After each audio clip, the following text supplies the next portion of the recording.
ప్రశ్నించడమే తప్పన్నట్టుగా నా పైన కక్ష కట్టారు. గతంలో నా లేఖను బయటపెట్టిన కుట్రదారులే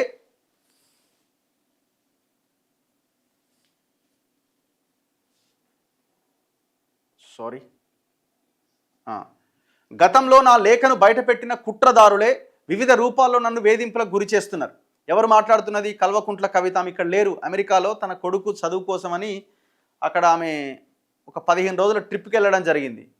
ఫస్ట్ టైం ఆమె అమెరికాలో ఉన్నప్పుడే ఆమె రాసిన లేఖని లీక్ చేసింది. మరి ఆమె లీక్ చేసింది అంటారు, కేటీఆర్ లీక్ చేసింది అంటారు. ఆమె ఏమంటదంటే లేదు లేదు కేసీఆర్ తర్వాత ఉన్న వాళ్ళే లీక్ చేసిన, మా అన్నే లీక్ చేసిన అని ఆమె అంటది. ఫస్ట్ టైం అమెరికాలో ఉన్నప్పుడే జరిగింది అది. సెకండ్ టైం మళ్ళీ ఆమె అమెరికాకు పోగానే ఆమెని తెలంగాణ బొగ్గుగని కార్మిక సంఘం గౌరవ అధ్యక్షురాలు పదవి నుంచి ఉడవీకి కొప్పుల ఈశ్వర్ని మొన్న తెలంగాణ భవన్లో ఎన్నుకున్నారు. ఎన్నుకోవడమే కాదు, ఆ టీబీజీ కేసులో ఉన్న ఒకరిద్దరు కవితకు సంబంధించిన మనుషులని తొలగించారు. మీరంతా జాగృతికి సంబంధించిన వాళ్ళు, కవితకు సంబంధించిన వాళ్ళు ఇందులో ఉండడానికి వీలు లేదు, ఇది కేటీఆర్ది వ్యవస్థ, ఇదంతా ఆయన నడిపిస్తాడు, మీరు ఉండొద్దని వాళ్ళని మెడలు పట్టి బయటికి నూకిరు. ఇమీడియట్గా ఈమె అంతే ఘాటుగా స్పందిస్తూ లేఖ రాసింది. ఆ లేఖలో ఉన్న అంశాలే ఈ కథనం. రాజకీయ కారణాలతోనే టీబీజీ కేస్ గౌరవాధ్యక్షుడిగా కొప్పుల ఈశ్వర్ను నియమించారు. కార్మిక చట్టాలకు విరుద్ధంగా పార్టీ ఆఫీసులో ఎన్నిక జరిగింది.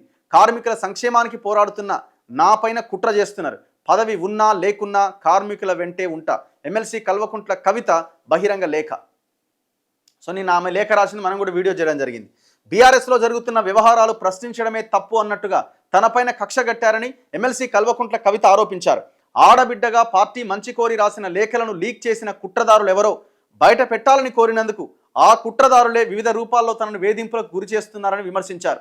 టీబీజీ కేస్ గౌరవాధ్యక్షురాలిగా కొనసాగుతున్న కవితను తొలగించి కొప్పుల ఈశ్వర్ను నియమించడంపై ఆమె స్పందించారు.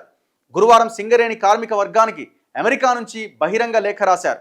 కార్మిక చట్టాలకు విరుద్ధంగా పార్టీ కార్యాలయంలో ఈ ఎన్నిక నిర్వహించడం సాంకేతికంగా తప్ప ఒప్ప అనే విషయాన్ని పక్కన పెడితే రాజకీయ కారణాలతోని ఈ వ్యవహారం అంతా జరిగిందని ఆమె ఆరోపిస్తూ ఒక 2 పేజీల లేఖని విడుదల చేయడం జరిగింది.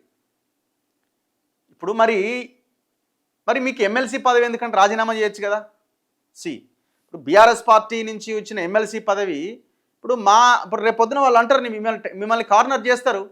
మీరు అమెరికాలో ఉన్నప్పుడు మీ మీద దొంగ దెబ్బ తీసింది కేటీఆర్ 2 సార్లు.